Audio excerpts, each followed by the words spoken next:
y es sobre la misericordia de Dios. Amén. Para empezar, vamos a Romanos 12.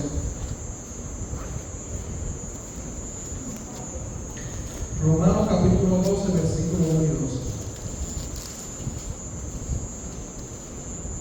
Cuando lo tengan, digan amén.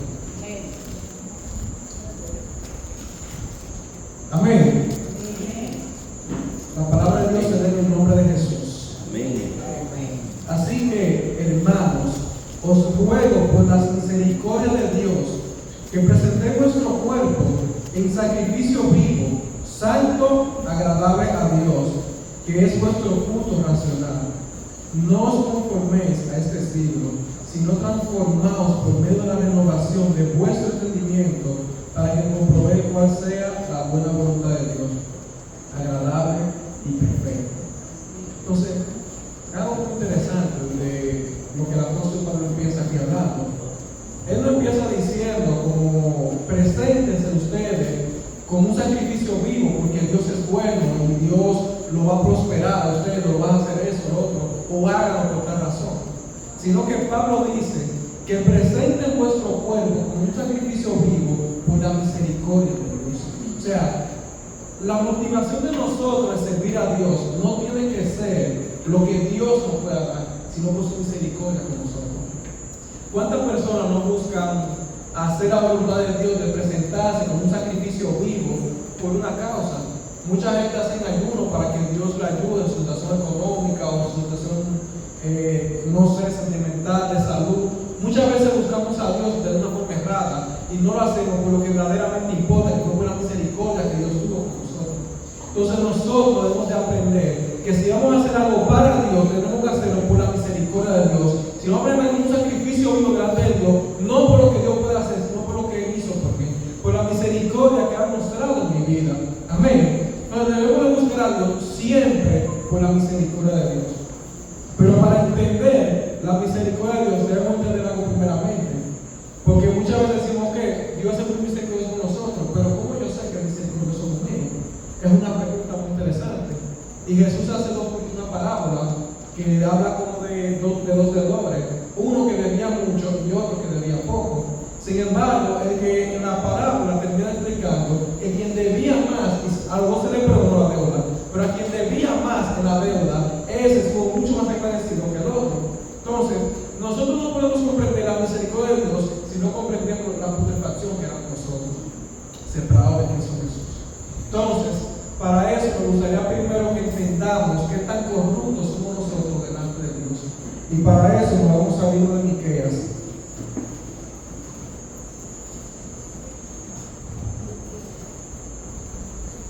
Miqueas capítulo 7.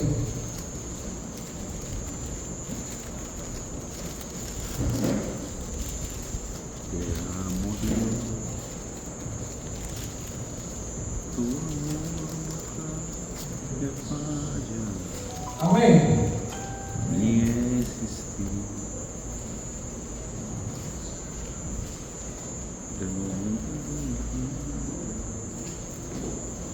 Amén. Vamos a ver del versículo 1 al 7. Dice: ay de mí, el profeta Miqueas habla, porque estoy como cuando han recogido los frutos del verano, como cuando han rebuscado después de la vendimia, y no queda racimo para comer, ni alma deseó los primeros frutos. Faltó el misericordioso en la tierra, y ninguno es recto entre los hombres. Todos acechan por sangre, cada cual alma recta a su hermano. Para completar la maldad con sus manos, el príncipe demanda, y el juez juzga por recompensa, y el grande habla el antojo de su alma, y lo confirma. El mejor de ellos es como espino, el más recto como zarzal. El día de tu castigo viene, el que anuncia tus atalayas, ahora será su confusión. No creáis en amigo, ni confíes en príncipe, de la que duerma a tu lado, cuídate, no abras tu boca. Porque el hijo deshonra al padre, y la hija se levanta contra la madre. La nuera contra la suegra, y los enemigos del hombre son de su casa. Mas yo a Jehová miraré, esperaré a Dios de mi salvación, el Dios mío me oirá. Amén. Entonces, vemos una cosa en Israel, y es que la corrupción que Israel tenía era demasiado grande. Si empezamos con el versículo 1, dice: ay de mí, porque estoy como en el verano, cuando se ha rebuscado después de la vendimia, y no queda racimo para comer. Mi alma deseó que fuera fruto. Para entender un poco más este verso bíblico, el profeta Miqueas que está hablando es como cuando en una tierra se siembra yuca y se saca la yuca, y ya solamente lo que queda son como los racimos, las sobras, y quedan sobras. Y él fue y buscó sobre eso, pero no encontró. Y su alma deseaba los primeros frutos. Eso es lo que está explicando en lo natural. Pero espiritualmente, lo que está hablando sobre la corrupción que Israel tenía en aquel entonces. De que Israel se había corrompido tanto desde que, vamos a ponerlo, no sé cómo decirlo, pero desde que Dios se puso enfrente de ellos, estaban bien. Ellos se estaban corrompiendo delante de Dios y cada vez se estaban olvidando. Y el profeta Miqueas lo que está anhelando que Israel vuelva a cuando estaba bien delante de Dios. Entonces, nosotros debemos entender una cosa.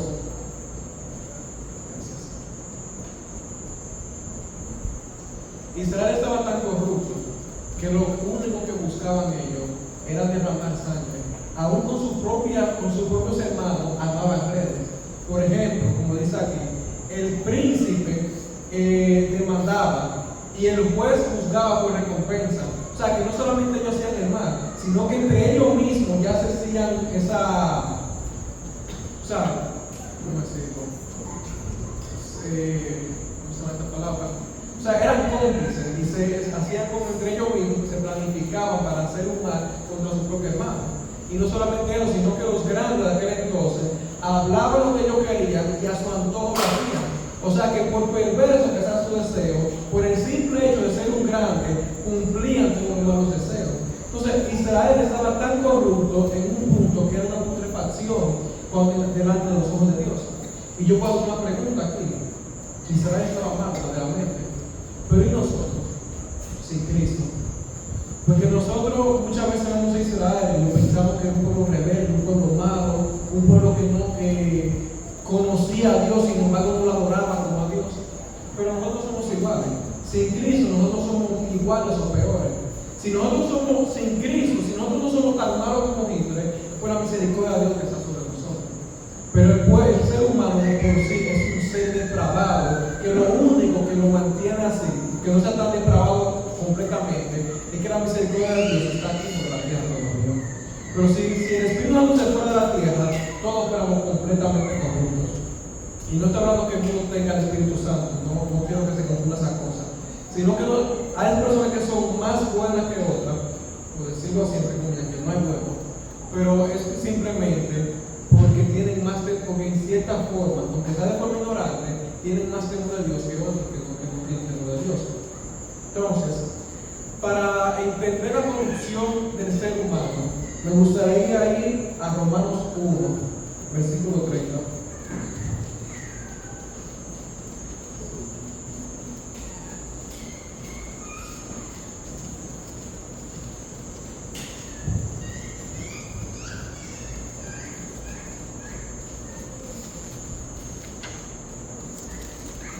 Amén. Vamos a ver el verso 28. Amén. Dice ahí: y como ellos no probaron a tener a Dios en cuenta a Dios, Dios me entregó una mente reprobada para hacer lo que me conviene. Y en el verso 30, vamos a ir leyendo: estando testado con toda injusticia, fornicación, perversidad, avaricia, llenos de envidia, homicidios, engaños y malignidades, murmuradores, detractores, aborrecedores de Dios. Y esa palabra que yo quiero enfatizar, la palabra aborrecedores de Dios. Primeramente, Pablo nos deja una cosa clara, y es que todo eso pasa al ser humano porque no tiene presente quién es Dios. Y nosotros, si no llamamos siempre a quién es Dios, nosotros somos iguales.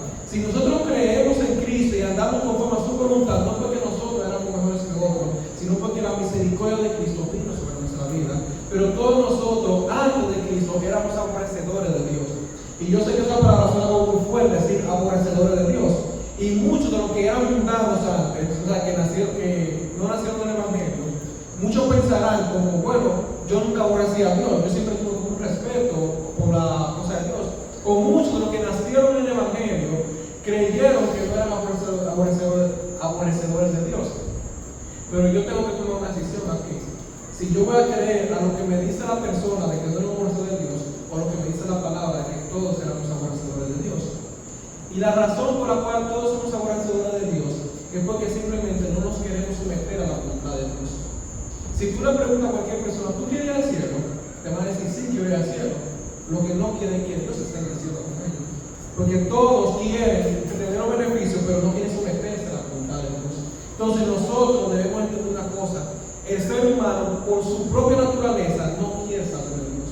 Todos nosotros somos detractores, somos curiosos, como dice la palabra. Ahí Pablo no está definiendo un grupo selectivo de personas, o a los gentiles que en este caso estaba hablando. Aquí Pablo está refiriendo a lo que es la humanidad sin Cristo. Y la misma palabra lo confirma, que la humanidad es mala de por sí. Porque muchas veces uno pensará como no sé, bueno, yo no era tan malo porque yo hacía buenas obras. Pero lo que tú debes entender es que tú no simplemente consiste en hacer buenas obras para los hombres, porque tú no viniste a la tierra para hacer buenas obras para los hombres, sino para comer de tus obras glorificar a Dios. Y el ser humano quiere cualquier cosa menos glorificar a Dios. Porque el versículo anterior dice que los seres humanos dieron culto a la criatura antes que al Creador, el cual es bendito por los siglos. Amén. Entonces, nosotros sin Cristo somos todos aborrecedores de Dios porque no queremos saber de su ley. Porque su ley está en contra de todos los deseos que están en el campo. Amén. Entonces hay una cosa. Esto no solamente pasa en el mundo, sino que también pasa en la misma iglesia de Cristo. Y cuando me refiero a la iglesia, no me refiero entre los cristianos, sino entre los que se llaman cristianos, pero verdaderamente no son cristianos. Porque hay muchos que están en la iglesia y se consideran cristianos porque van a una iglesia. Pero cuando tú vas a su vida y profundizas, te das cuenta que no son cristianos. Y para eso quiero ir a 2 Timoteo, capítulo 3, del 1 al 5.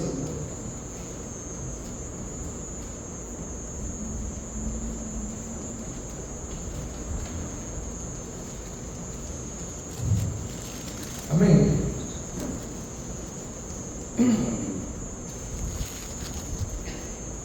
Libro de 2 Timoteo, capítulo 3, versículo 1.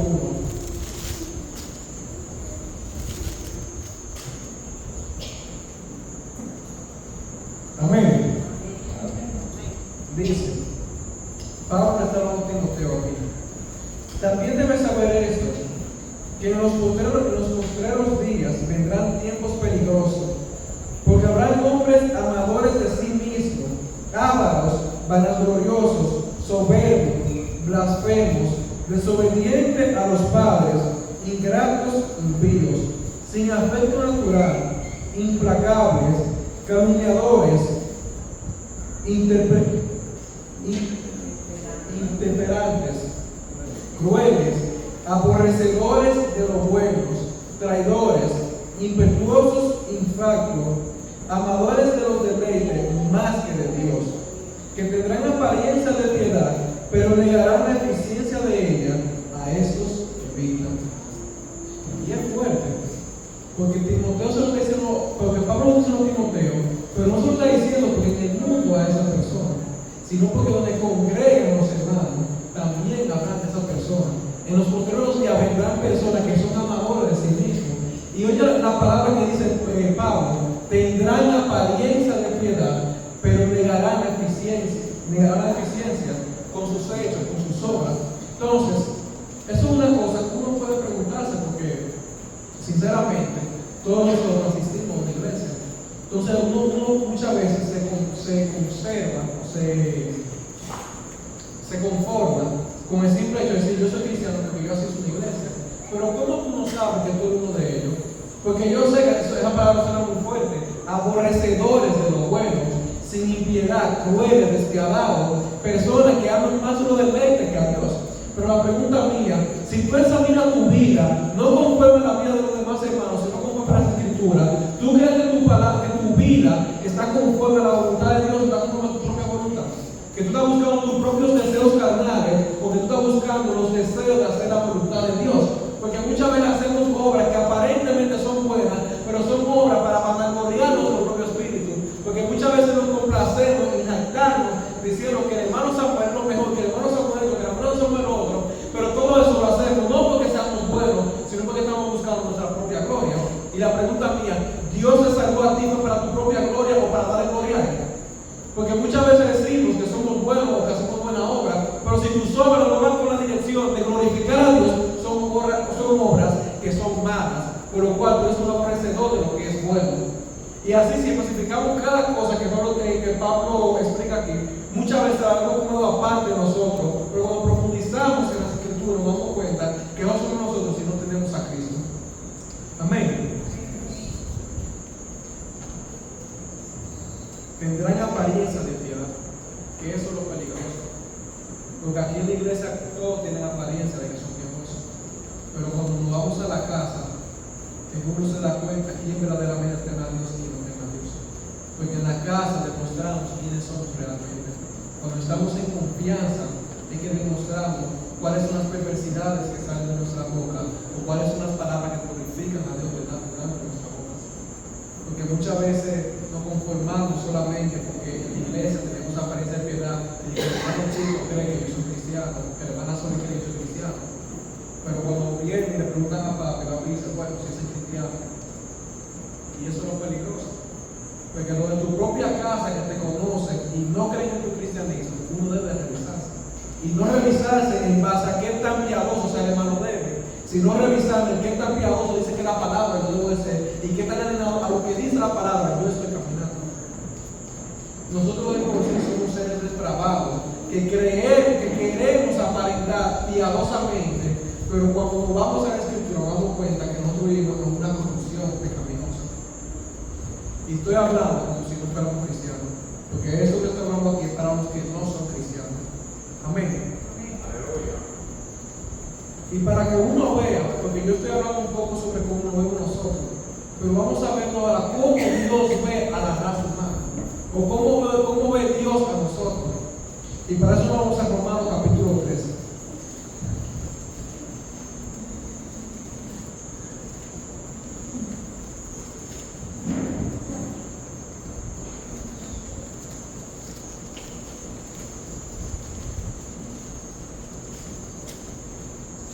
Amén. Romanos capítulo 3, versículo 10. Aquí Pablo está, vamos a decir, dando todo argumento de poner la confianza en nuestra propia justicia. Porque Pablo en el capítulo 1 empieza a hablar a los gentiles que ellos adoraban a otros dioses y todas las cosas, y que ellos, si es por su propia obra, se van a condenar. Y luego en el capítulo 2 empieza hablando sobre los judíos que se jactan de decir que tienen la ley, pero que ellos que dicen que no roban son los primeros que roban, que dicen que no adulteren son los primeros que adulteran. Y empieza como a argumentar diciendo, o sea, empieza primero con los gentiles diciendo, si tú crees por la ley, tú te vas a salvar, tú estás condenado por tal cosa. En el capítulo 2 a los judíos, ¿ustedes creen que se van a saber porque vienen del linaje de Abraham? O tú vas a ser condenado por tal cosa, porque la ley de Moisés dice esto y esto. Entonces, Pablo empieza primero quitando toda confianza en la propia carne a los gentiles, luego a los judíos, y para terminar el capítulo 3, dice en el versículo 10, como está escrito. O sea, en otras palabras, Pablo no va a seguir como defendiendo, como mira, tú eres un pecador, sino mira, la misma Biblia te condena. ¿Por qué? Como está escrito, no hay justo, ni aún uno. No hay quien entienda. No hay quien busque a Dios. Todos se desviaron y aún se hicieron inútiles. No hay quien haga lo bueno. No hay ni siquiera uno. Y es interesante cuando dice la palabra, ni siquiera uno. Porque Pablo sabía que fácilmente dicen, no hay bueno, y fácilmente ahí diría como sí, que verá que no hay bueno, pero excluyéndose como bueno. No hay bueno, es verdad, ustedes no son buenos, pero yo sí. Y viene por ahí y dice, pero ni siquiera uno, o sea, que ni siquiera tú. Y yo quiero que uno lo leamos, no en una forma colectiva, porque verdaderamente el ser humano siente como cierto consuelo cuando dice todos estamos condenados. Porque si yo digo, por ejemplo, todos nosotros estamos condenados, todos decimos, bueno, por lo menos todos estamos condenados, hay como un cierto consuelo de que todos estamos ahí. Pero yo creo que tú lo miras como si Dios no hubiera hablado particularmente a ti. O sea, tú no eres justo, tú no eres bueno, tú no buscas a Dios. O sea, yo quiero que lo veamos de esa forma para que uno no sienta consuelo en el que está predicando y también está condenado, si se guía por su propia justicia. ¿Me entienden? Entonces, seguimos leyendo y dice, todos se desviaron, a una se hicieron inútiles, no hay quien haga lo bueno, ni siquiera uno.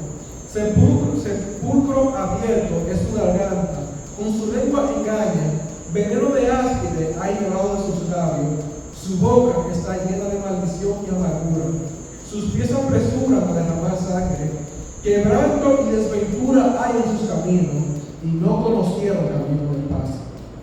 No hay temor de Dios delante de sus ojos. Y en el verso 19 dice, pero sabemos que todo lo que dice la ley, lo dice para los que están bajo la ley, para que toda boca se cierre y todo el mundo quede bajo el juicio de Dios. Amén. En otra palabra, Pablo lo que dice en el versículo 19, que todo eso que está diciendo ahí, está para aquellos que están confiando que su propia justicia les va a salvar. O sea, en otra palabra, los que tienen la fe en Cristo Jesús, los que tienen la ley de la fe, como dice Pablo, todo ello, eso no le aplica ya, porque Cristo pagó por nuestro pecado. Y Cristo fue el único justo que vino y nos redimió completamente. Porque si nosotros procurábamos redimirnos por nuestra propia justicia, nunca íbamos a alcanzar eso, porque nuestra propia justicia era totalmente corrupta. Delante de Dios, nosotros hemos visto de esta manera. Y para que uno lo entienda más claro, a lo que yo me refiero que Dios no ve de esa manera, es de la siguiente. Si, por ejemplo, si uno ve a un homosexual ahora besándose en una foto, lamentablemente el mundo ha normalizado eso. O sea, tú ves en la televisión, en revistas, en las redes sociales, y ya eso en la misma calle, y es algo que se ha normalizado completamente. Sin embargo, yo recuerdo que en 2017, más o menos por ahí, yo recuerdo que yo vi una foto de dos hombres besándose, y yo me quedé como que la miré como así, como me daba poco cosa verlo. Y eso, estoy hablando de 2017 a 2025. ¿Cuántos años pasaron de aquello? Como 7 años. Y sin embargo, es algo que ya uno ha normalizado un poco en ver los homosexuales. Sin embargo, no solamente eso. Una mujer antes, para ir a la playa, iba con ropa larga, con vestimenta, vamos a decir, decente dentro de lo que cabe. Sin embargo, hoy en día, ¿cómo andan las mujeres? Que con unos bikinis y una cosa que son demasiado amantes, o sea, andan casi desnudas, y para ellos normal, la persona no tiene un juego normal. Entonces, si eso es de unos cuantos años para acá, imagínense en 100 años atrás, o 500 años atrás, o vamos a ponerlo así, desde cuando Dios creó la humanidad, cuando Adán y Eva estaban aquí en la tierra. Imagínense que tan corrompido se ha vuelto el hombre para normalizar el pecado. El ser humano ha normalizado tanto el pecado que ahora en la Biblia dice que se deleita en el pecado, lo dice la palabra. Pero ha normalizado tanto el pecado que ya para ellos ver el pecado es algo bien. Y cuando ven una persona que es cristiana verdaderamente, lo llaman muy radical. Y solo tenemos lo que se llama cristiano.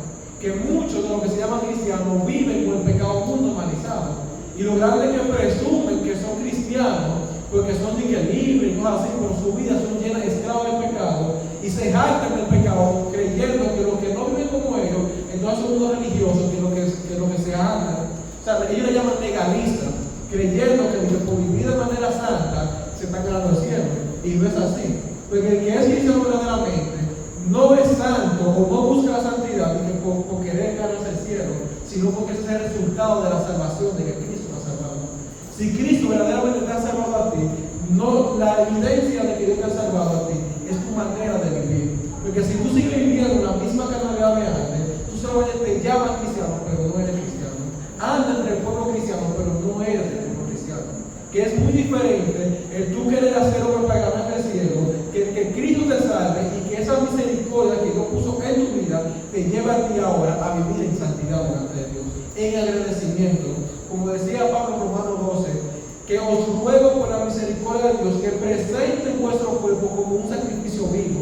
Que si la razón por la cual nos presentamos delante de Dios como un sacrificio vivo e entregándolo completamente, no sea simplemente por yo querer ganar el cielo, como mucha gente dice, sino que sea por la misericordia de lo que Cristo hizo en la cruz por mí, sabiendo lo pecaminoso que yo era. Amén. Entonces, podemos pensar que uno ha hecho buenas obras, porque vamos a decir la verdad, hay personas que han dado de comer a personas, o sea, fácilmente viene un necesitado, le da de comer y uno lo considera como una buena obra eso. Pero vamos a ver cómo Dios ve lo que nosotros llamamos obras justas o obras buenas delante de Dios, cómo Dios ve eso de parte de nosotros. Y para eso me gustaría ir a Isaías 64.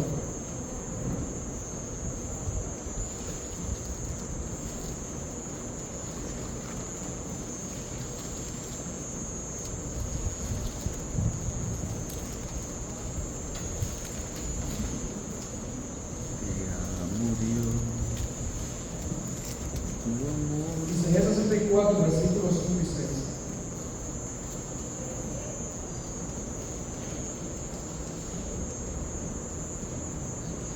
Amén. Dice la palabra de Dios: saliste al encuentro del que con alegría hacía justicia, de los que se acordaban de ti en tus caminos. Y he aquí, tú te enojaste porque pecamos, y en pecado hemos perseverado a lo largo del tiempo. ¿Podremos acaso ser salvos? Si bien todos nosotros somos como suciedad, y toda nuestra justicia como trapos de inmundicia, y caímos todos nosotros como la hoja, y nuestras maldades nos llevaban como el viento. Amén. Entonces, vemos una cosa que el profeta Isaías dice, hablando como de Dios que vino detrás de su pueblo para ver lo que con alegría hace justicia. Y he aquí lo que encontró fue un pueblo pecaminoso que permanecía en el pecado. Y lo grande de la pregunta que Isaías hace, la siguiente: ¿acaso podremos nosotros ser salvos? En otras palabras, Isaías nos está diciendo lo siguiente: si es por nuestra propia justicia, confiando en nuestro propio caminar, lo que presentaremos a Dios, ¿acaso eso nos va a salvar? Si bien todos nosotros somos como suciedad y toda nuestra justicia como trapo de inmundicia. La hermana Soli dio un ejemplo de lo que es el trapo de inmundicia, que el trapo de inmundicia es como el trapo que utilizaban las mujeres para la menstruación. Entonces, yo quiero poner un pequeño ejemplo para que se entienda bien lo que estamos hablando. Lo que Isaías está explicando es lo siguiente: imagínense que una mujer se va a presentar delante de su Señor, delante de un rey. Y no quiero que lo hagamos en los tiempos de ahora, yo quiero que lo hagamos en los tiempos de Isaías. Si esa mujer viene y come un trapo, una tela de lino fino, o sea, una tela era una tela muy delicada y muy costosa aquel entonces, y esa mujer utiliza ese trapo, esa tela para la menstruación, y luego viene y todo sucio coge ese trapo y va delante de su rey y se postra delante de su rey y se lo presenta como una ofrenda delante de su rey, ¿acaso usted cree que ese rey se va a agradar de eso? Póngase a pensar, porque no estamos hablando de cualquier cosa. En la ley, en Levítico 15, habla que una obra como esa sería digna de muerte. O sea, esa mujer hubiera sido digna de muerte porque está prestando a su Señor un trapo totalmente inmundo. Una cosa que una mujer cuando estaba en su periodo, una mujer lo que hacía era que tenía que salir por la calle anunciando que era inmunda para que nadie la tocase, porque todo aquel que tocaba a esa mujer se consideraba inmunda según la ley que se había establecido. Entonces, esa mujer, si presentara eso delante de su rey, lo más probable es que su rey se hubiera enojado y que lo hubiera mandado a matar. Entonces, así ve Dios nuestra justicia cuando se la queremos presentar delante de Dios. O sea, cuando tú quieres presentar tu propia justicia delante de Dios, tú lo que estás ofendiendo al mismo Dios, creyendo que por tu propia justicia tú le estás agradando a Dios, como tú lo quieres una aberración delante de Dios si tú estás fuera de Jesucristo. Amén.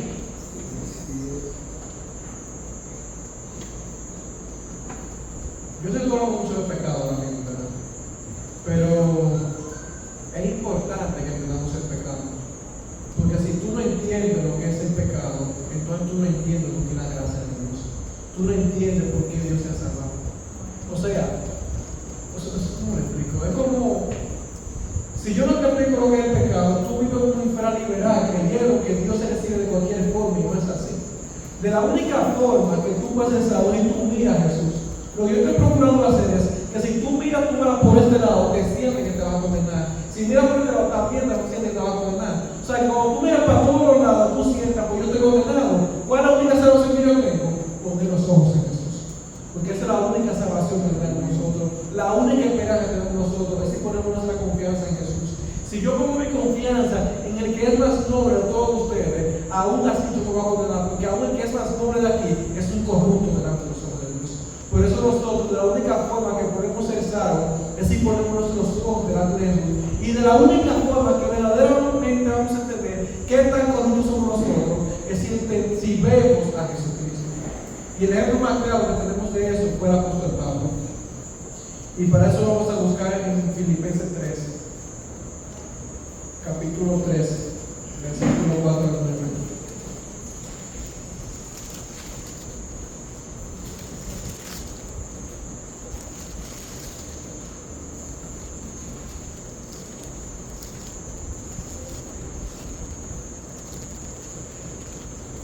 Amén.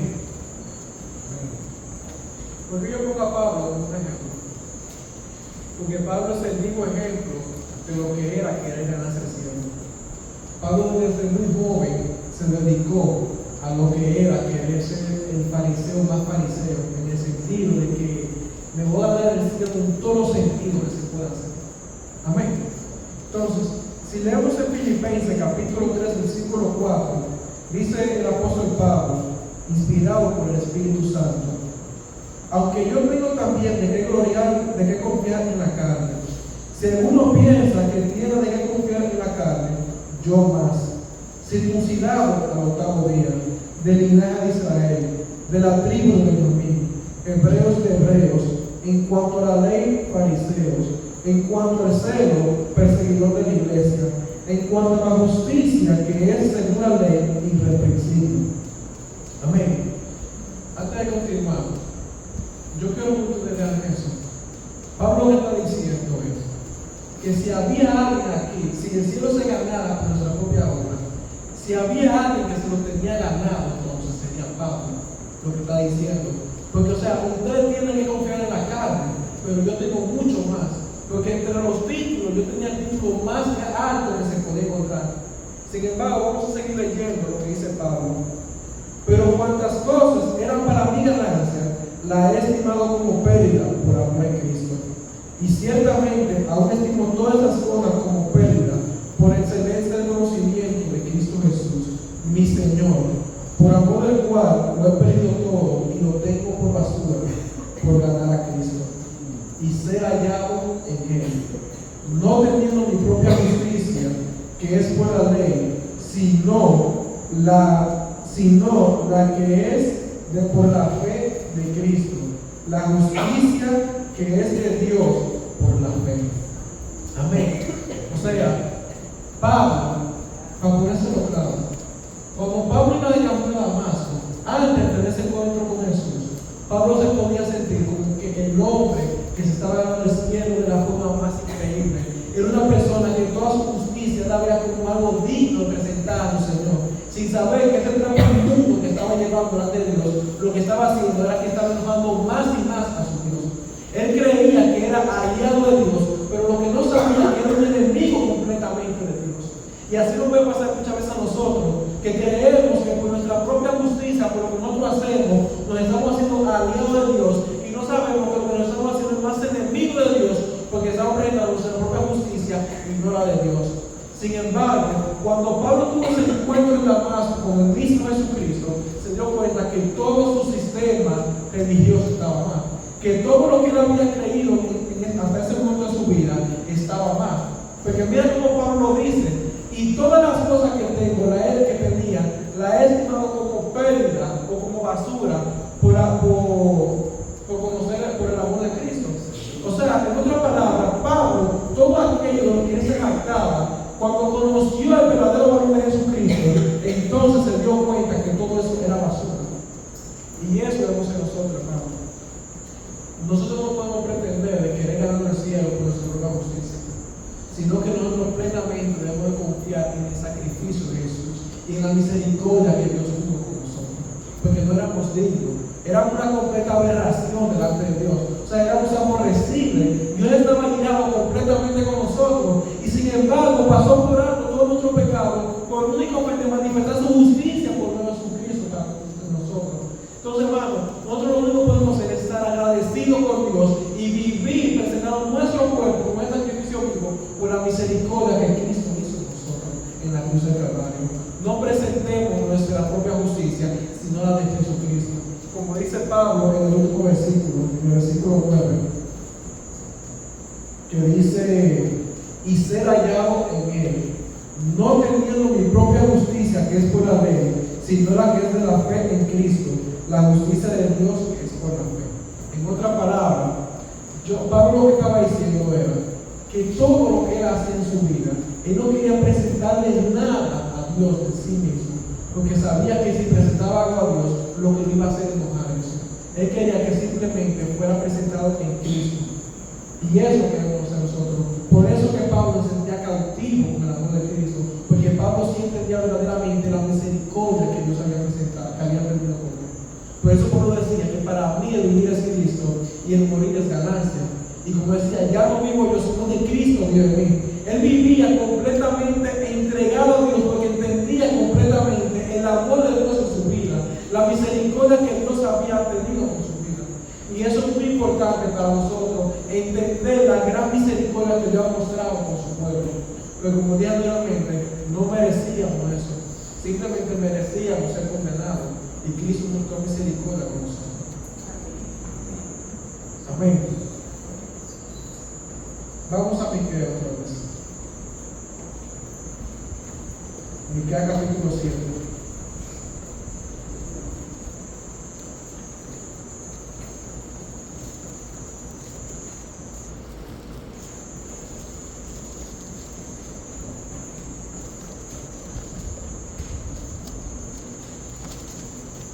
Versículo 8. Amén.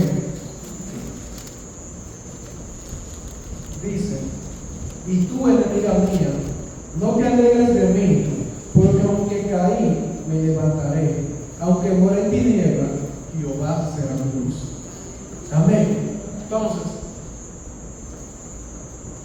para explicar bien esta parte, no lo vamos a buscar, pero en Mateo 4, verso 12 al 17, habla una cosa sobre Jesús, que dice que, lo voy a parafrasear más o menos, pero dice que Jesús estaba en Nazaret, me parece, y fue a la tierra de Zabulón y en Neftalí, y dice que fue para allá para que se cumpliera lo que el profeta Isaías profetizó, que decía más o menos: como tú, tierra de Zabulón y Neftalí, que habitas en la tiniebla, luz resplandeció sobre ti.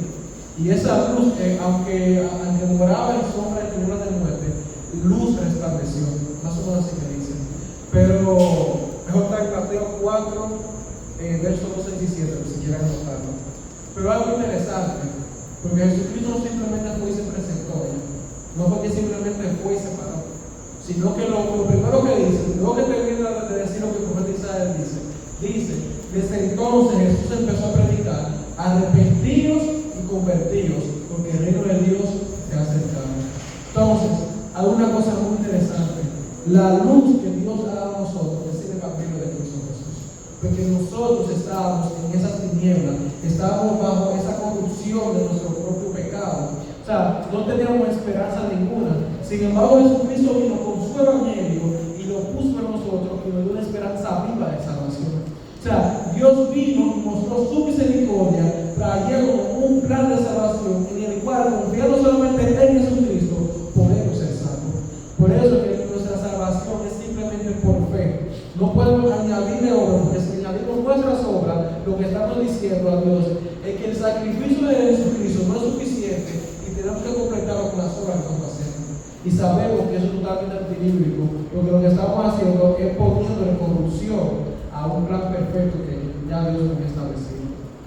Entonces, cuando vemos aquí en Miqueas que dice, aunque caí, tú enemiga mía, no te alegres, pero que aunque caí, me levantaré. O sea, en otras palabras, no es que yo me voy a levantar en propia fuerza, sino que el Señor me iba a levantar a mí de esa sombra de tinieblas, de esa, o sea, como dice ahí.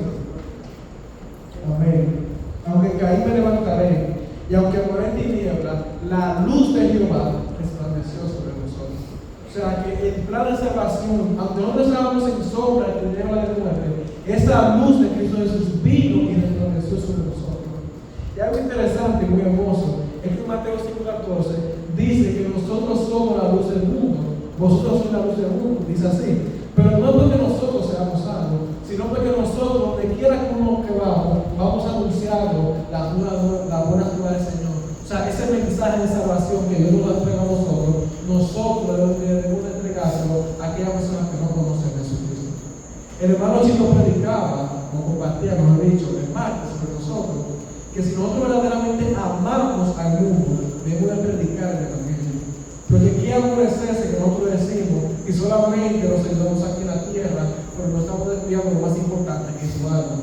¿De qué sirve quitarle la sed a una persona, a un mendigo, si tú no le predicas el Evangelio y vas a que salga para el infierno? Nosotros en amor debemos de predicar el Evangelio para que la luz que resplandece sobre nosotros también alumbre sobre aquellos que nos alumbran. Amén. Entonces debemos de predicar el Evangelio por amor a aquello y por amor a que el reino de Dios se siga expandiendo sobre la tierra. Amén. Si seguimos leyendo en el verso 9 dice: la ira de Jehová soportaré, porque pequé contra él, hasta que juzgue mi causa y haga mi justicia. Él me sacará a luz y veré su justicia. Amén. Y voy a parafrasear un poco eso para no alargarme mucho. Pero cuando Miqueas habla aquí que dice veré mi justicia, él no estaba hablando, o sea, en esta versión es un poco más complicado, pero si lo leemos en otra versión se entiende un poco más. Cuando habla de que veré mi justicia, lo que está diciendo es, más o menos, como que yo veré cómo la justicia de Dios cae sobre mí. O sea, cómo Jesucristo me restaura y me vuelve una persona justa nuevamente. Sabemos que una persona injusta es una persona que ha incumplido la ley. Y todos nosotros, ya por la palabra, hemos confirmado que hemos incumplido la ley. Sin embargo, Jesucristo vino y pagó por nosotros y nos volvió justo completamente delante de Dios. No que nos hizo mediamente justo o más o menos justo, sino que nos hizo completamente justo. Y ahora Jesucristo nos llama como justo porque nos justificó a nosotros. Amén.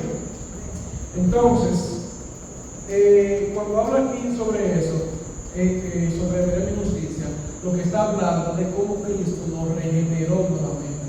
O sea, en otra palabra, de cómo Cristo nos convirtió de un ser corrupto e injusto en un ser para que viva para su gloria, y en un ser que ahora vive con el fin de glorificar a Dios. Amén. La segunda parte que dice, me sacará a luz, lo que está dicho en otra palabra es simplemente que esa obra que Dios hizo en mí, no la hizo para que yo me quede oculto en la casa, sino para que el mundo vea cómo Dios se glorifica por medio de su pueblo. Porque Dios nos salvó a nosotros, fue para su gloria. Y si es para su gloria que nos ha salvado, entonces debemos de vivir para su gloria. No sé si entienden eso que nos ha dicho.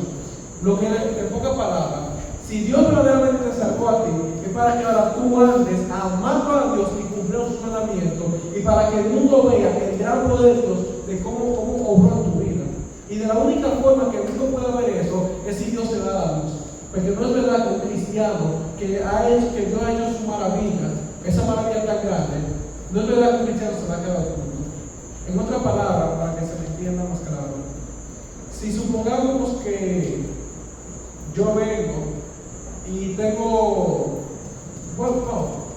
una enfermedad en el corazón, que si no me hace una parte del corazón, me voy a morir. Y de repente viene y aparece un donante que yo no conozco. Y ese donante vino y entregó su corazón y lo entregó a mi vida. Y ahora por él haber muerto por mí, ahora yo tengo vida nuevamente. Cuando yo salga del hospital, Lo que yo voy a anunciar es cómo un desconocido vino y entregó su vida para que ahora yo siga viviendo sin conocerlo. Y no solamente eso, porque era un desconocido, pero sino que lo que yo no sabía, que yo vivía enemigo de ese desconocido. Y ese desconocido fue Jesucristo. O sea, nosotros éramos desconocidos de Jesucristo, y Jesucristo vino y se dio a conocer a nosotros, pero no solamente se dio a conocer, sino que nos dio una nueva vida. Y ese milagro fue tan grande en nuestra vida que nosotros estamos tan impactados que ahora queremos anunciar su evangelio. Queremos anunciar lo que Él hizo